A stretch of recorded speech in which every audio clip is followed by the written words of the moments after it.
Thank you for your service. That is how many people express their gratitude to the men and women who serve our country. But how well are we thanking those veterans in need of medical care? I'm Sean Yancey. I'm Jim Loca, and tonight for Tony Perkins, there is a new scathing report from the VA Inspector General that says the Washington, D.C. Veterans Affairs Medical Center is putting patients, our veterans, at unnecessary risk. Fox 5's Tisha Lewis is live in Northwest tonight with the very latest on this story. Tisha?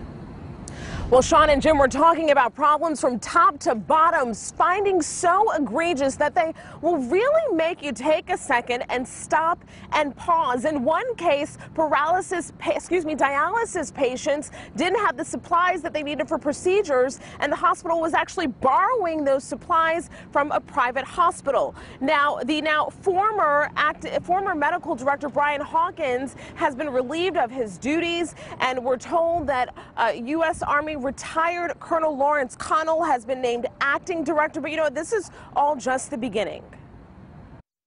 Well, they are concerned that the VA is just lacking the funding that's needed. Colin Schackenberg says both his grandfathers are veterans who share continual complaints about the Veterans Affairs health system. So this scathing report from the Office of Inspector General citing lack of supplies, dirty storage areas, and unaccounted for funds comes as no surprise to him. This isn't going to be an affair that can just be summed up in a week or even, a month. It needs to be a long investigation about what's going on. Investigators found D.C.'s VA hospital reportedly ran out of supplies needed for patient procedures. 18 of the 25 sterile satellite storage areas for supplies were dirty, and no system was in place to ensure recalled products were not used on patients. I think it's a lack of funding, actually. There seems to just be a problem in the funding of these VA hospitals, and I think that there needs to be congressional support for some of these. John Ury has worked at the embroiled VA Medical Center for more than a decade.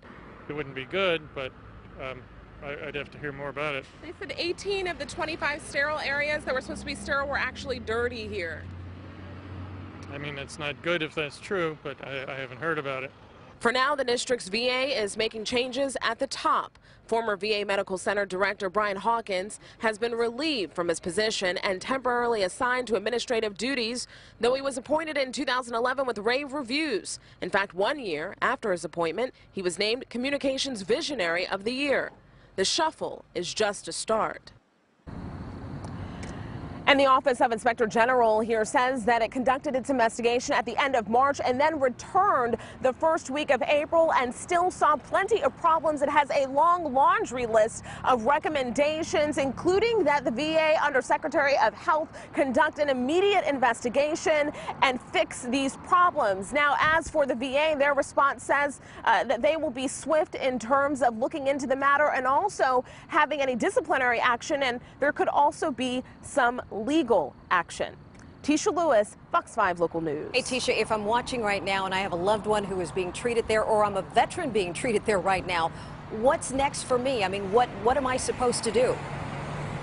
Well, Sean, the good news tonight in all of this, the little glimmer of light in all of this, is that they're saying that even though that these incidents seem very egregious, they are claiming that it did not affect any patient outcomes, at least that they know of. But again, if you have any questions or concerns, you should contact your military representative. And also, there are plenty of veteran advocacy groups out there that can help you navigate through this process. Certainly have a lot of questions when they say people are in imminent danger. All right, Tisha Lewis, thank you.